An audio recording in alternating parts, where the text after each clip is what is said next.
The lovely Jill Emberson is here. She's going to model. She's wearing her wedding dress. Yes, I am. And Jill is the most astounding advocate for the Pink Meets Teal Foundation, and she's the one that got me on board. I have ovarian cancer, and I'm right now not sure I'm going to fucking make it to Christmas.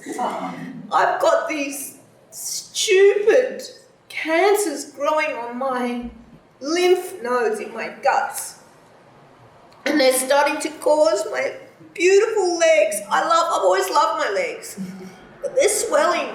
I don't normally cry like this in public, but you know, this is a stupid disease to be killing women like me in our productive years, when we should be able to kick back and enjoy the rewards of our hard work, become grandmothers.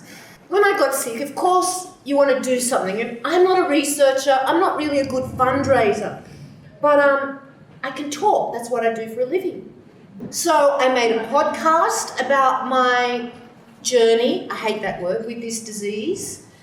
And I'm shooting down to Sydney tonight to film tomorrow, the last day of filming for Australian Story. I just want you to know that on the 2nd of September, you'll see these banners that were made by Shauna Stafford, who's our comms manager in the illustrious organisation, which is Pink Meets Teal, which was launched this year on the 8th of May, which is World Ovarian Cancer Day, with the help of Anne Kempton at her gallery, Timeless Textiles. This is Anne just here. And I knew we had some support from the D Majors, which is Lauren O'Brien's fabulous choir. Some beautiful breast cancer women were happy to come along.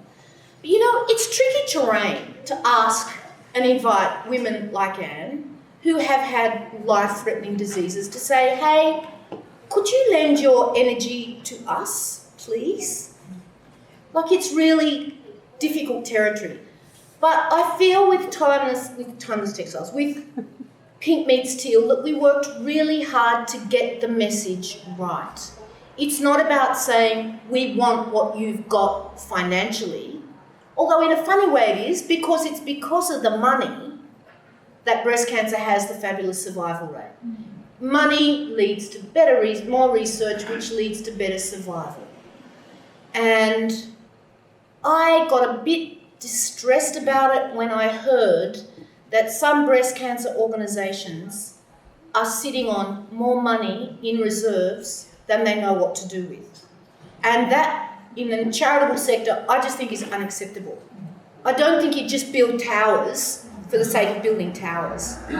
There is a lot of interchange between breast cancer research and ovarian, but ovarian suffers a 46% survival rate, 5-year survival rate, versus the 91% survival rate of breast cancer, which is laudable, fantastic, and our message is a bit of funding fairness so that we can live that long life too.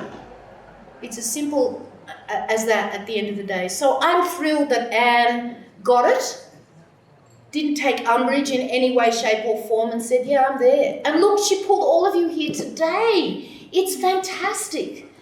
So I'm thrilled about that. I'll just share, there have been some advances, so I will share this one little piece. This is a development with ovarian cancer. They've learned, because I think it's good to be hopeful, they have learned that it originates in our fallopian tubes. So what the researchers have shared with the obstetricians is if a woman is getting a hysterectomy and she's postmenopausal, she is now guided to have her fallopian tubes and her ovaries out.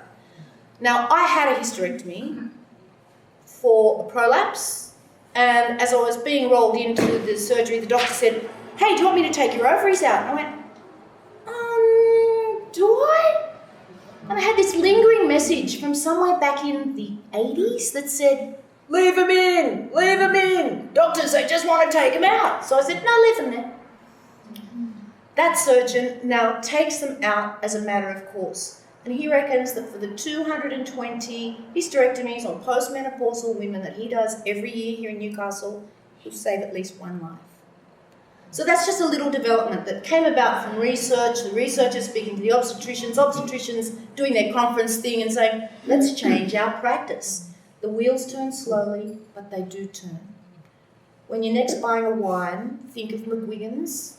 The McGuigan family donated something to the tune of $10 million to fund Nicola Bowden, who's a researcher at HMRI. Nicola was on the verge of going to Queensland to take up a permanent job in melanoma research because her funding had run out here in Newcastle. Brian McGuigan and his wife Faye built, as we all know, a fantastic global wine brand. Part of the reason they worked so hard was that they were trying to recover from the loss of their 21-year-old daughter Vanessa to ovarian cancer. Once they were on their feet, stable, knew they had some money, they looked around for somewhere to spend it. Hence, Nicola Bowden now has a permanent position at HMRI and she doesn't have to waste her time looking for money. So buy McGuigan's next time you're at the grog shop. That's all I really want to say. I think this is a fantastic event. I'm stoked and grateful to you and Caddey and to our little collective that is Pink Meets Teal. Shauna's here today, Anne Kempton's here today. Please follow us on Facebook. My sister Judy's at my right-hand shoulder here. She came up from Wagga. For all the sisters that are here and the sisters in unity, let's make this disease better than it is today. For our daughters, think of our 30-year-olds. They don't want to face the same shitty outcomes that I'm facing. And I think that's worth more of these and many more. Yes. Thank you, everyone. Thank you.